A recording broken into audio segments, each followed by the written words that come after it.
fiery horse with the speed of light, a cloud of dust, and a hearty Hi-Yo Silver, the Lone Ranger.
With his faithful Indian companion Tonto, the daring and resourceful masked rider of the plains led the fight for law and order in the early western United States.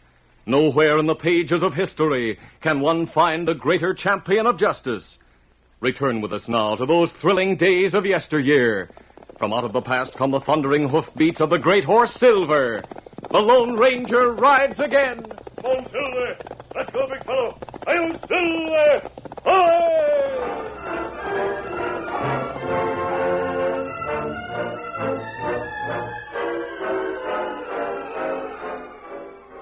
Sheriff Jeb Jackson sat in the noonday sun in front of the building that housed his office and the jail.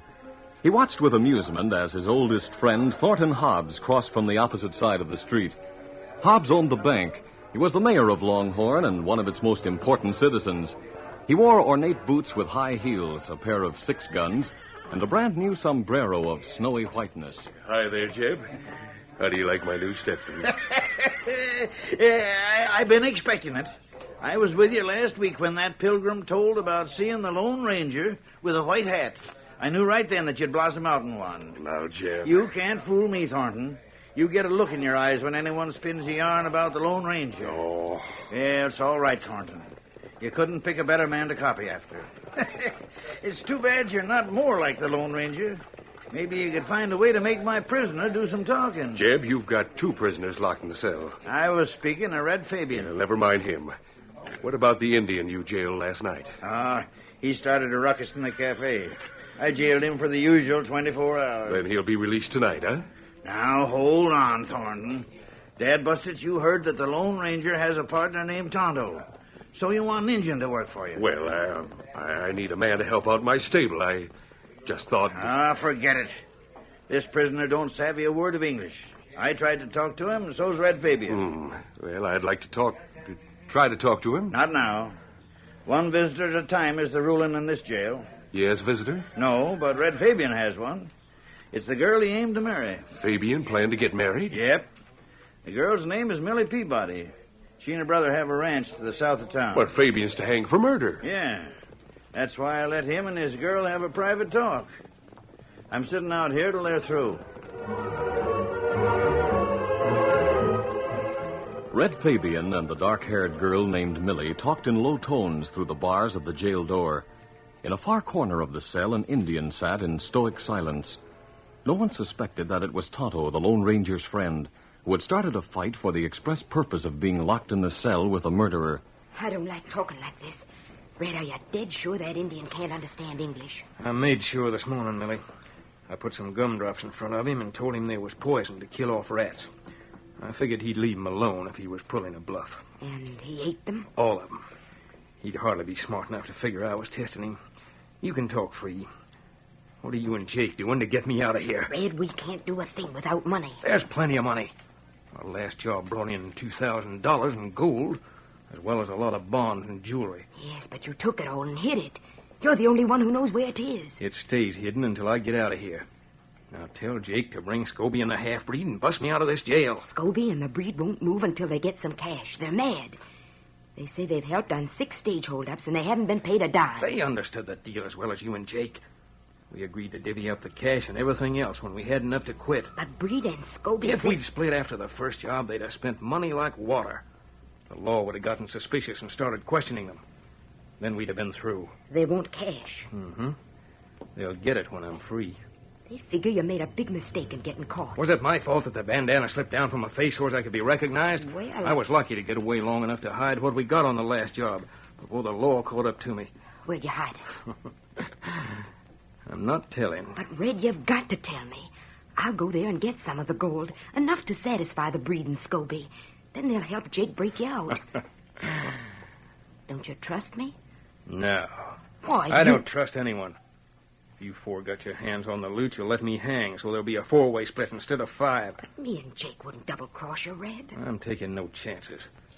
Get me out of here, or you will never see a cent of what we collected in these last few months. That night, when Tonto had completed his 24-hour term in jail, he lost no time in getting out of town aboard his paint horse Scout and heading toward the small, well-concealed camp of the Lone Ranger. Oh, Scout, ho, fella. Oh, fella, oh. Tonto, you're running to camp like a man who had something to report. Well, that's right. It's plenty good idea to have me in jail with Fabian. Oh, what did you learn? Fabian, one of gang. There are 3 other men. You know who they are? One fella named Jake Peabody. Peabody. He's posing as a rancher south of town. He has a sister named Millie. Ah. Girl named Millie come to jail. In as few words as possible, Tonto told how Millie had tried in vain to learn the secret of Red Fabian's hiding place and her insistence that cash must be handed over before the prisoner would be rescued by his partners in crime. When he had finished, he watched the Lone Ranger sit down on a log and gaze thoughtfully into the campfire. Presently, the masked man spoke in a low voice. Tonto, I have an idea that might lead to the capture of Fabian's pals. And what that? They were caught in an attempt to break Fabian out of jail. Oh, them not do that. Unless Fabian tell where cash hid. If I could get $2,000 in gold coin. Well, where you get that much? The banker would have it, Tonto. I'll try to borrow it from him. I can offer security. Uh-huh. Get out the dungarees and that faded old shirt and a black hat. I'll dress as a cowhand for the banker. The banker enjoyed working around his stable and often spent his evenings there. Engrossed in the task of replacing a broken plank in one of the stalls, he didn't hear the horse that stopped outside or the steps of the man who entered the lamplit stable. That'll hold her. Mr. Hobbs. Sorry if I startled you. I didn't mean to. I'd expected, that's all. Who are you? What do you want? I want to borrow $2,000 in gold. What? I have some collateral. There's a considerable amount of silver in my saddlebags, and I can offer some shares of stock in a silver mine. I'll drop into my office tomorrow. I expect to be there the day after tomorrow to repay the loan and pick up the collateral. I don't do business here. Mr. Hobbs, it's an urgent situation. Well, I'm sorry, young man. Say, those guns of yours. May I see them? Here's one of them. They're both alike. Ivory grip. Beautiful. Beautiful. What balance. Where did you get your guns? I'd like to buy a pair just like them. Mine were specially made. Oh, I see. Have you ever been told that the Lone Ranger carries guns like yours? Oh, yes. Is that so? Of course, I don't know that to be a fact. I've never seen the Lone Ranger, but I've heard many stories about him. I doubt if anyone has guns like mine. But I have heard that my white horse resembles... A white horse? He's just outside the door. So I see. What do you call your horse? Well, Mr. Hobbs, it may seem silly to you, but I call him Silver. Oh, nothing silly about it. If I had a horse like this, I'd use the same name. Oh, nice fellow. So you're called Silver, huh, boy? You care to sell? Oh, not at any price. I can't say I blame you. I'd certainly like a horse like this. I'll open the saddlebags and show you the collateral I can leave with you for the $2,000 in gold. Young man, you've shown me the only collateral which I'm interested. What do you mean? Your horse and your guns. But I don't want to part with either. You'll get them back when you repay the loan. And I hope you never repay it. But I need a horse and a gun. In addition to the $2,000 in gold, you may borrow my gun and any horse in the stable. But, Mr. I Hobbs, have the gold in the safe right in the house. If you want to do business, you've heard my terms. Very well, Mr. Hobbs. It's a deal.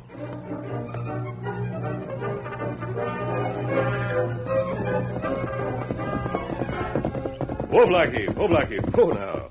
Oh, what happened, Kimasabi? Why you ride that horse? What happened to Silver? He's visiting the banker. Easy, Blackie. I had to leave him as collateral, Tonto. You get gold? Yes. I'm taking it to Jake Peabody tonight. Oh, maybe you change clothes first. No, Tonto. I'll remain in this outfit.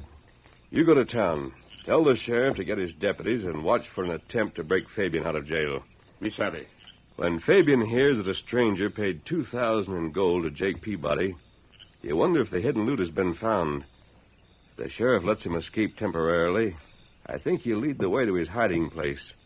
Then the lawman can recapture him and the men who helped him escape. And the loot from several crimes will be recovered.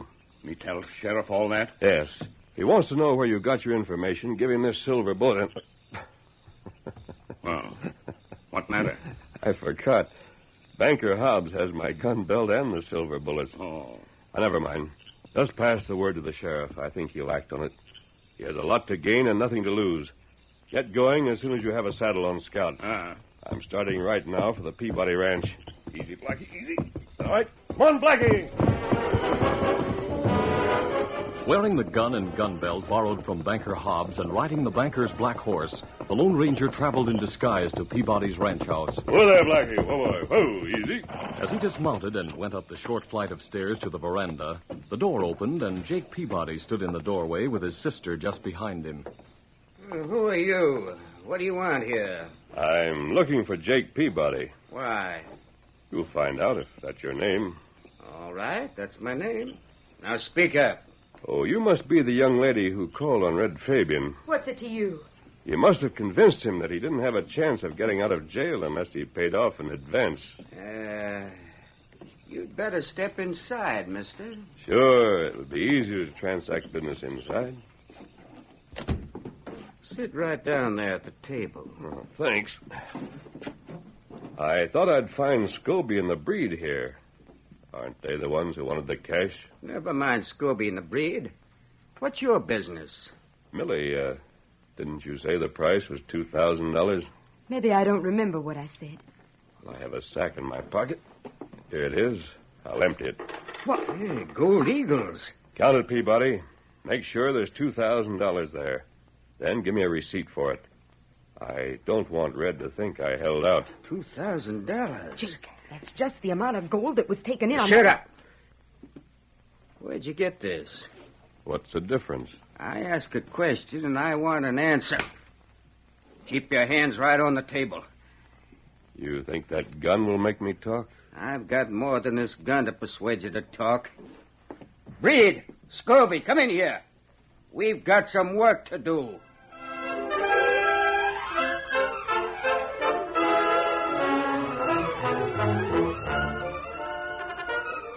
The curtain falls on the first act of our Lone Ranger story. Before the next exciting scenes, please permit us to pause for just a few moments.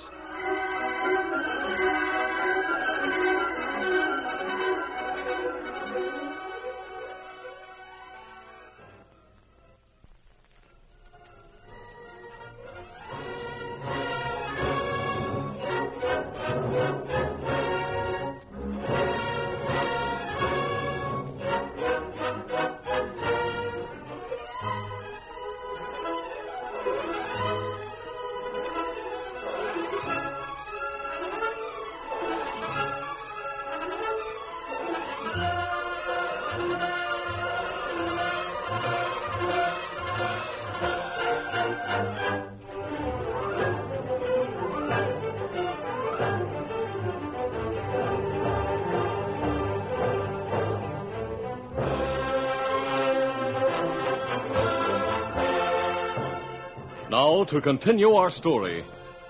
When the Lone Ranger went to Jake Peabody's home in disguise, he carried $2,000 in gold as part of a plan to trap the partners of Red Fabian. But Peabody planned to double-cross Fabian. Scobie, you and Breed heard everything we said. Yeah, sure thing, boss. Me and Breed was right in the next room, holding our guns handy, in case you had trouble with the visitor. Take his gun. Right. What do you think you're going to do, Peabody? You're going to tell me where you got $2,000 in gold. That cash is to pay Breed and Scobie for breaking Fabian out of jail. I want to know where it came from. Fabian told your sister he'd show you his hiding place for all the loot after he was free. This came from his hiding place, didn't it? I didn't say so. You didn't need to. It checks to the amount of gold he had there. There's a lot of other stuff in that same place. That should make it worthwhile helping Fabian. He can't divide the loot while he's in jail. I'll take care of dividing it. You just tell me where it is. What makes you think I know where it is? You know. Fabian couldn't have gotten to his hiding place, so he had to tell you where it is. Now start talking. And if I don't? That's what happens if you don't. And that's just a starter. Be careful, Scobie. Don't use your fist. Use your open hand. We don't want to knock him out so he can't talk. I savvy, boss. How's this? Scobie! I suppose I should have suspected that you would double-cross Fabian. Where's that hiding place? Talk! You heard what the boss said? Start talking. Not wholly unconscious, the Lone Ranger was vaguely aware of being lifted from the floor and placed in a bent wood chair. Then a stinging slap landed on the side of his face. He opened his eyes. You're awake, huh? Good. Now we'll teach you to talk when you're told to. The Lone Ranger knew that resistance would be futile and might provoke gunplay. Moreover, he knew that the success of his play lay in keeping silent, so Peabody and his pals would have to go for Fabian to learn the secret of the hiding place. I'll loosen your tongue. I'll loosen your teeth. Talk. Do you hear me? Talk. Jake, that's enough. Be quiet. You get tired, boss. I'll take over. There was an almost overwhelming temptation to bring an end to the rain of blows by telling the whole story. All of the Lone Ranger's willpower and courage were needed to maintain silence. Finally, Jake called an end to the punishment. That's enough. He won't talk. Now, what'll we do, boss? Tie him up and throw him on the floor of the saddle shed. You and Breed go get Red Fabian. Bust him out of jail? Yeah. I don't think there'll be a guard there at night. If there is, take care of the guard. Slug him. But bring Fabian here. We'll make him talk. He'll tell where he's hidden the loot.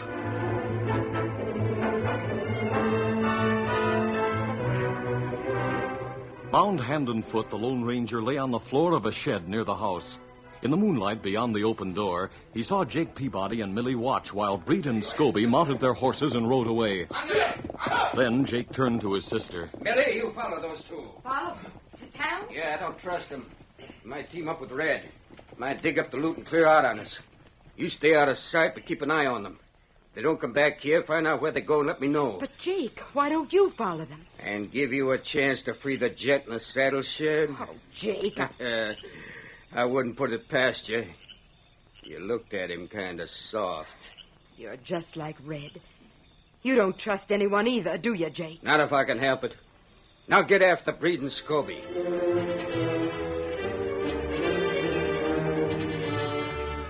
Sheriff Jackson had acted on the suggestion brought by Tonto because there was nothing to lose, and there was a chance to capture Fabian's pals and recover stolen goods. With Tonto and a deputy, the sheriff watched the unguarded jail from a nearby place of concealment. Presently, two men left their horses 100 yards away and walked to the barred window of Fabian's cell. Tonto, looks like your friend had the right idea. Them two got saw. They're working in the bars. Get ready to travel, Joe. As soon as they get Fabian out of jail, we'll follow him. 15 minutes later, three crooks rode out of town, leaving behind an empty jail. Tonto and two lawmen followed, not knowing that they in turn were watched and followed by Millie. In the stable of the bankers, Silver had been restless all evening. He seemed to sense that his master was in danger. He wanted to be free, to hurry to the Lone Ranger. He whinnied, pawed the floor, and tugged at the halter. His complaints kept Thornton Hobbs awake. Finally, the banker got out of bed and dressed. He donned his white Stetson, then strapped on the gun belt and the ivory-handled Colts that he held as security. He looked in the mirror admiringly, then went to the stable. There now, Silver, old boy. Yeah, that's what I'd call you. I wish you were mine to keep. Silver became docile as the banker stroked his neck and ran fingers through his mane. I'd like to try to ride you, Silver, but you're a lot of horse. You seem peaceful, though. I guess you like me, huh? Well, I might try saddling you. I'll do it. Silver was on his best behavior, standing almost motionless. His eyes followed the banker as Hobbs swung the saddle into place. Silver didn't carry strangers, but tonight was different. He wanted to get out of the stable. He did everything to impress the man who wore his master's guns, even opened his mouth to receive the bit, and Hobbs was delighted. Nice horse. Fine boy. Yes, indeed. Now, Silver, now we'll go outside. Come on.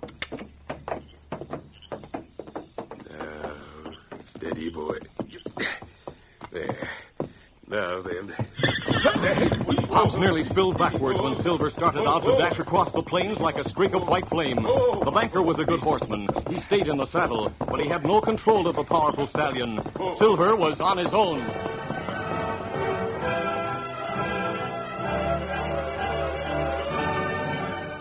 Time dragged for the helplessly tied Lone Ranger.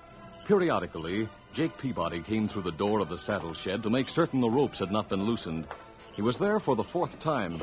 It's still plenty tight. I guess you're not going to get loose. You should have talked when you had the chance. Should I? Yeah, it would have been easier for you. Someone coming. Sounds like the horse your sister rode. Whoa there, whoa! Jake! Hey, Millie, anything wrong? Everything's steady, easy. Hey, the boys get Fabian out of jail? Yeah, and I heard the talk. Fabian didn't send that man with the gold. He didn't? Then how did Jake, let me talk. Save the questions. When Red heard about him, he said he was going to see if the loot had been found.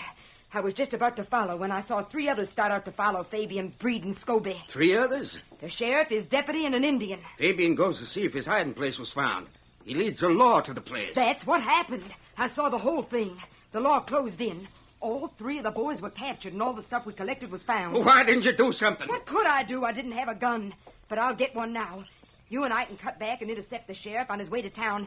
Saddle yourself a horse while I get done. I suppose you're gloating over this. Think so, Peabody? We'll deal with you when we get back.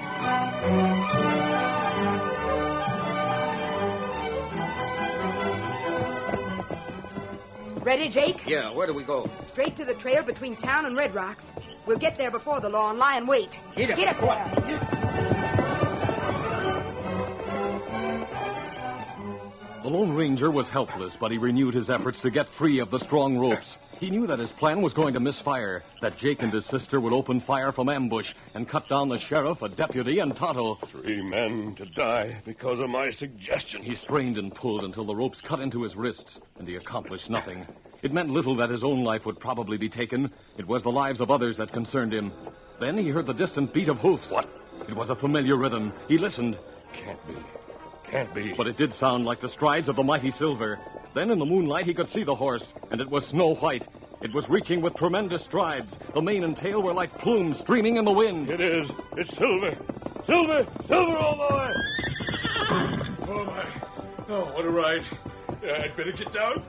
Hobbs, come here and cut me loose. Huh? What? Cut these ropes, I tell you. It's you, the owner of that horse. 3 lives are at stake.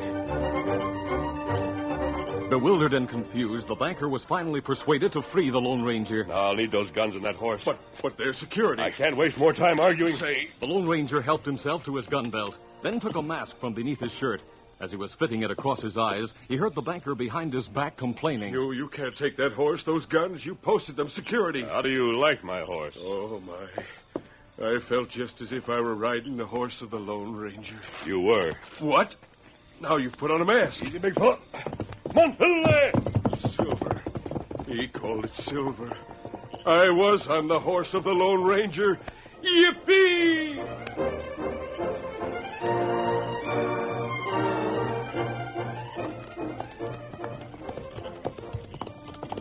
The sheriff was accompanied by Joe and Tonto as he brought his prisoners back to town along the trail from Red Rocks. He felt good. He not only had 2 more crooks to jail with Red Fabian and a lot of recovered loot, he also had confidence that Scobie or Breed could be persuaded to incriminate the rest of the gang. Yeah, they're yaller all through. They'll talk their heads off in the hope of getting a lighter sentence. I reckon you're right, Sheriff. Hold it! Over there, behind that rock. Get ambush. Man behind rock. You're covered.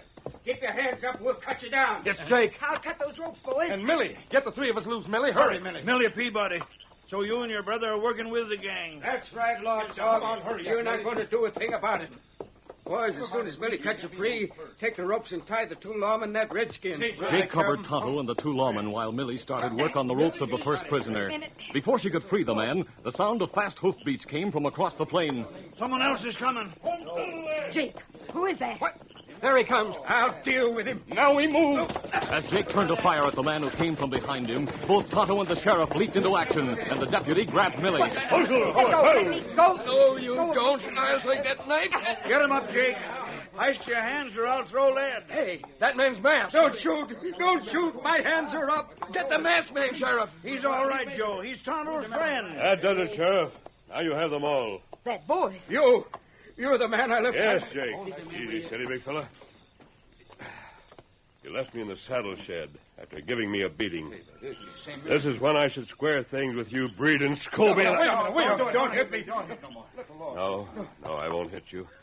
I'll let the law punish you. You'll get plenty of punishment. Sheriff, if you can handle these 5 prisoners, I'll get back to the Peabody Ranch. Why do you got to go there? I don't want Banker Hobbs to worry about a matter of collateral. Easy, big fella. I'll see you later, Tonto. Come on, fill there. This is a big night for Banker Hobbs. He'll never stop telling about the time he helped the Lone Ranger.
This is a feature of the Lone Ranger Incorporated, created and produced by George W. Trendle and directed by Charles D. Livingston. Tonight's story was written by Fran Stryker. The part of the Lone Ranger is played by Brace Beamer.